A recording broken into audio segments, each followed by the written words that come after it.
One piece of bronze, at the stern, below the waterline. It is the only thing moving this ship, and there is no spare in the hold. Break it mid-ocean, and the ship does not just stop, it loses steering. A rudder only bites in moving water, and this is what moves the water. In heavy weather, that means the bow will not hold into the waves, which is why it is cast as a single piece, not assembled from sections.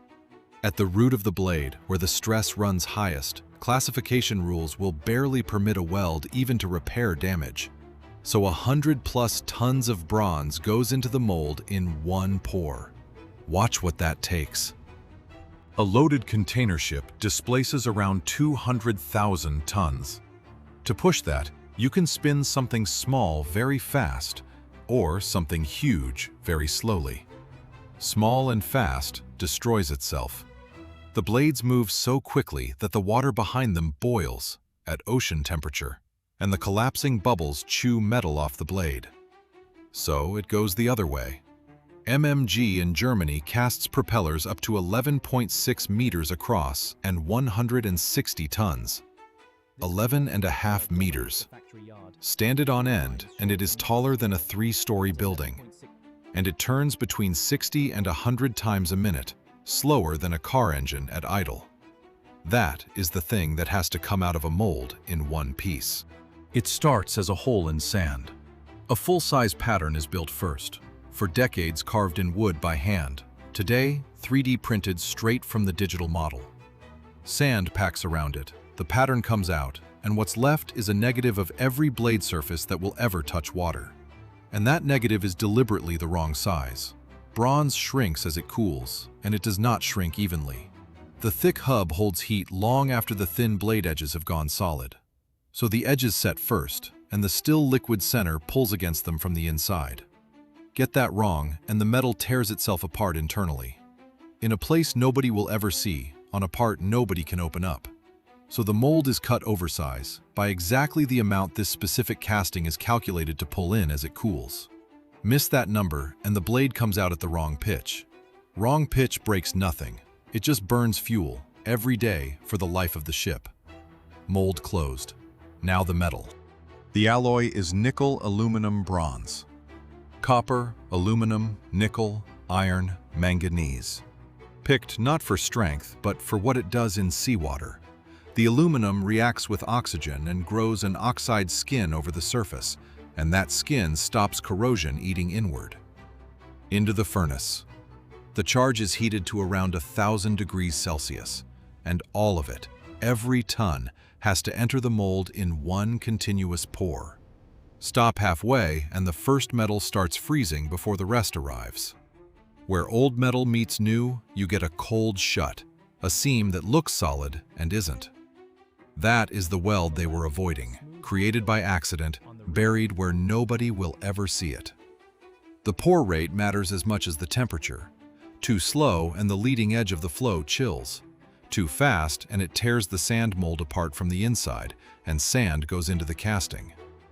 Quick question, and I want your answer below. Over 100 tons of bronze. One attempt. No undo, no repair, no second casting sitting on a shelf. Would you give the order to pour? Then the furnace shuts off, and the hard part starts, which is doing nothing at all. The casting cools for up to 2 weeks. Nobody is being slow for the sake of it. Cooling speed is what decides whether the metal is any good. Cool it fast, and the crystal structure inside the bronze forms wrong, brittle, uneven, full of internal stress. The propeller would look perfect and fail under load. So the heat comes out slowly, on a controlled curve, over days. 2 weeks, for one part, and nobody knows yet whether it worked. When it is finally opened, the casting is not a propeller. It is a rough bronze shape covered in burnt sand, with the feeding channels still attached like branches.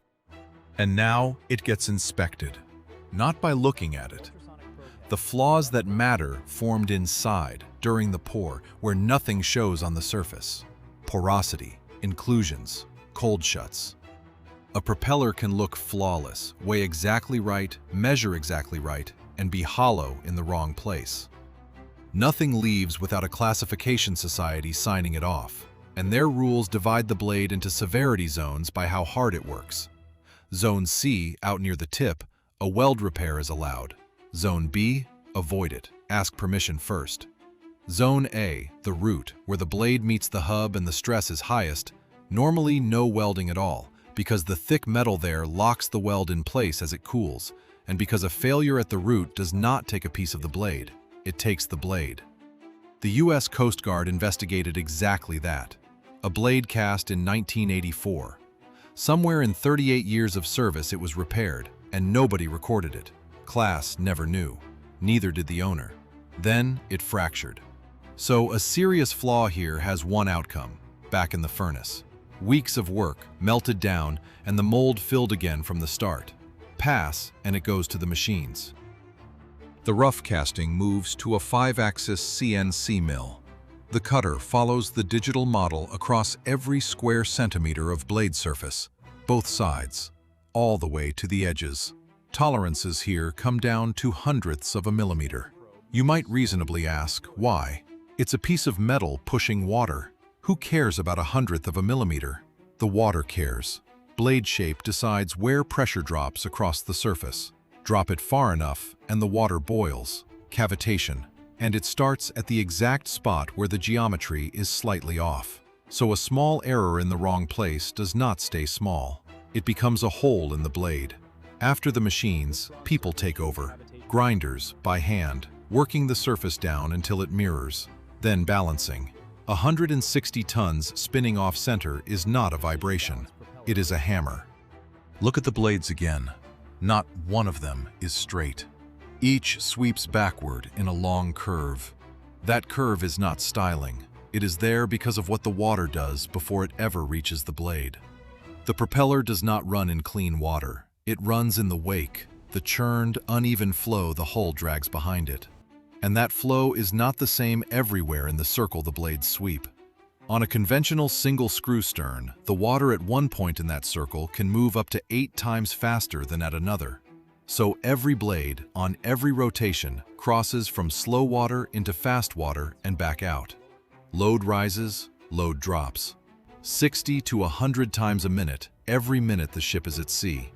Now picture a straight blade doing that. The whole leading edge hits the fast zone at once. It doesn't cut the water, it slaps it. And every slap sends a pressure pulse up through the water into the hull directly above.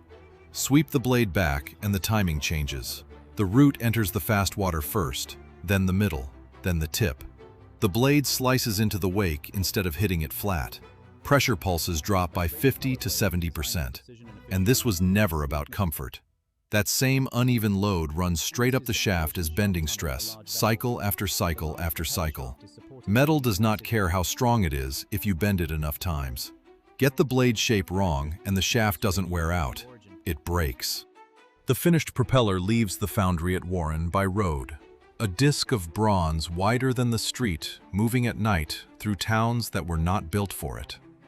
At the port of Hamburg in 2014, a floating crane lifted a 10.3-meter, 113-ton propeller into the hold of a container ship bound for a shipyard in South Korea. So the largest container ship propeller in the world went to meet its ship as cargo, inside another ship. Then dry dock. Onto the shaft, aligned, locked. And from that moment, it is out of reach. It cannot be inspected at sea. It cannot be swapped at sea. Whatever happens to it, happens without witnesses. The next time anyone lays eyes on it, the ship is back in dry dock, and the blades are under a layer of marine growth, barnacles, weed, a rough skin over a surface that was ground to a mirror. That roughness costs fuel immediately. So it gets cleaned, and the mirror finish comes back, and the ship goes out again. 2 weeks of cooling, one continuous pour. Hundredths of a millimeter, finished by hand. Every one of those choices costs money and costs time, and every one of them buys the same thing. No crack. In the one part nobody can reach. 11.5 meters across, 160 tons, poured in one shot, cooled for 2 weeks, machined to 100th of a millimeter, finished by hand, and swept into a curve so it slices the wake instead of hitting it. Pore by pore, blade by blade.